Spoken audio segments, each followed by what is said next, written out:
يا أيها الذين آمنوا لا تتخذوا بطانة من دونكم لا يألونكم خبالا ودوا ما عنتم قد بدت البغضاء من أفواههم وما تخفي صدورهم أكبر قد بينا لكم الآيات إن كنتم تعقلون. ای مؤمنانو، د خپلې ټولنې له وګړو نه پرته نورو سره خپل رازونه مه وایئ. هغوی ستاسې د ورکاوي له هیڅ یو فرصت څخه ګټه اخیستل له لاسه نه ورکوي. تاسې ته چې په هر څه زیان اوړي د هغو خوښیږي، د هغو د زړه دښمني د هغو له خولې نه راوځي، او څه چې هغوی په خپلو سینو کې پټ ساتلي دي هغه له دې نه زیات دي. مونږ تاسې ته په ډاګه څرګنده لارښودنې کړي دي. که تاسې پوهه لرئ نو له هغو سره به په ارتباط ساتنه کې له پاملرنې څخه کار واخلئ. أأنتم أولئك تحبونهم ولا يحبونكم وتؤمنون بالكتاب كله وإذا لقوكم قالوا آمنا وإذا خلوا عضوا عليكم الأنامل من الغيظ قل موتوا بغيظكم إن الله عليم بذات الصدور. تاسې له هغو سره مینه کوئ، هغوی له تاسې سره مینه نه لري، سره له دې چې تاسې ټول آسماني کتابونه منئ. کله چې هغوی له تاسې سره یو ځای کیږي نو وایي چې موږ هم ستاسې پیغمبر او ستاسې کتاب منلی دي، خو چې کله درڅخه بیلیږي نو بیا ستاسې پر خلاف له ډېر قهر او غضب نه خپلې ګوتې چیچي. هغو ته ووایه چې د خپلې غصې په تاو کې ومرئ. الله ان د زړونو په پټو رازونو پوهیږي.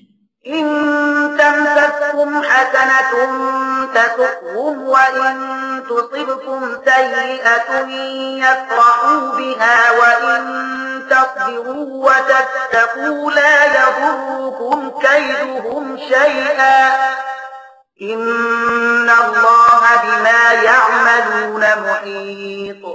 که تاسې ته څه ښېګڼه رسیږي نو هغوی خفه کیږي، او که پر تاسې څه مصیبت راځي نو دوی خوشحالیږي، خو د هغوی هیڅ دسیسه ستاسې په خلاف اغېزمنه کېدی نشي، په دې شرط چې تاسې له صبر څخه کار واخلئ او له الله څخه د ویرېدو سره عمل وکړئ. دوی چې هر څه کوي د الله د علم په چاپېریال کې دي.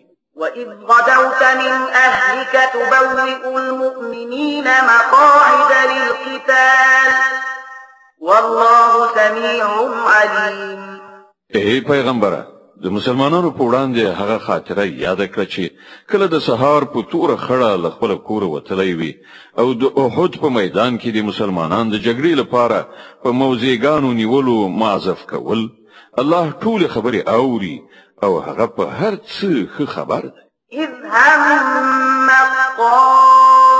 الطائفتان منكم أن تفشلا والله وليهما وعلى الله فليتوكل المؤمنون.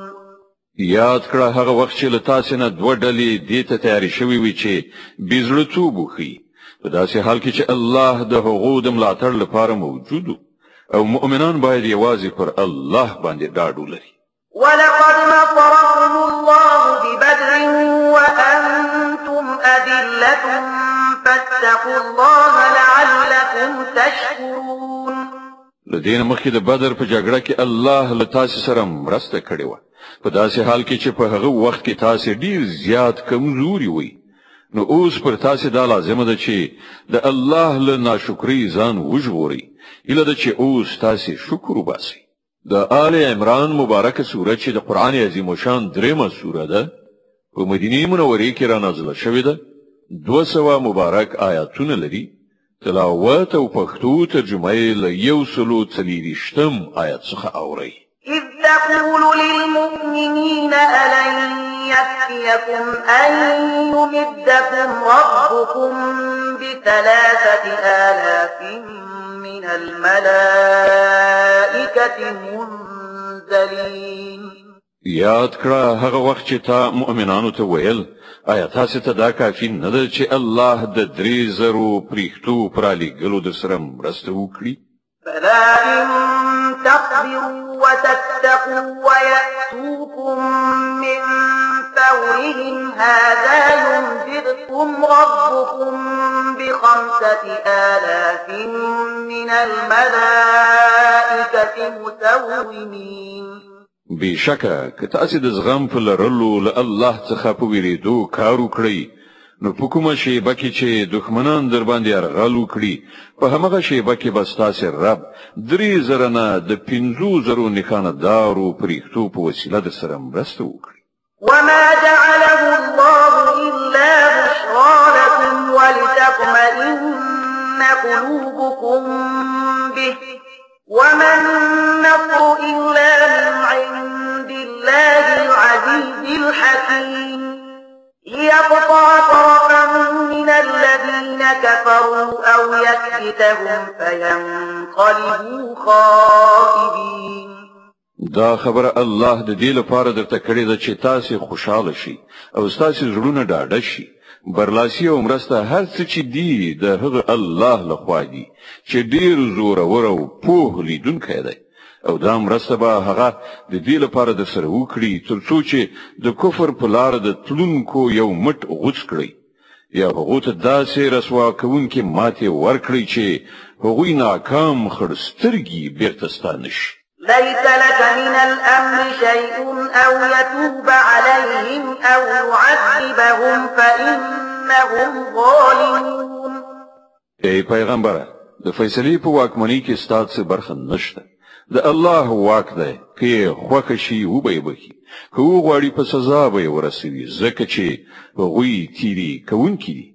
ولله ما في السماوات وما في الأرض يغفر لمن يشاء ويعذب من يشاء والله غفور رحيم.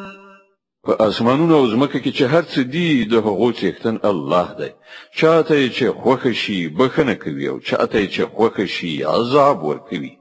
هغه بخونکی او مهربان دی. يا أيها الذين آمنوا لا تأكلوا الربا أضعافا مضاعفة واتقوا الله لعلكم تفلحون. ای مؤمنان دا زیاته او څو چنده سودخوري پرېږدئ او له الله نه وویریږئ هیله ده چې بریالي شئ. واتقوا النار التي أعدت للكافرين وأطيعوا الله والرسول لعلكم ترحمون. له هغه اور نه ځان وژغورئ چې د کافرانو لپاره تیار کړی شوی دی او د الله او رسول حکم ومنئ کیدای شي چې رحم در باندې وشي. وسارعوا إلى مغفرة من ربكم وجنة عرضها السماوات والأرض أعدت للمتقين الذين ينفقون في السراء والضراء والكاظمين الغيظ والعافين عن الناس والله يحب المحسنين. پر هغه لار په منډه وزغلې چې ستاسو د پروردګار د بخنی او د هغه د جنت خواته تللې ده چې هغه لکه د زمکي او اسمانونو په شان پراخ دی او هغه د هغو له خدای ویریدونکو خلکو لپاره تیار کړی شوی دی چې د بیوزلۍ او بډایۍ په دواړو حالتونو کې مال مصرفوي غوسه خوري او د نورو لنډپاري بخي. دا سنیکان خلق د خدای ډیر خوښ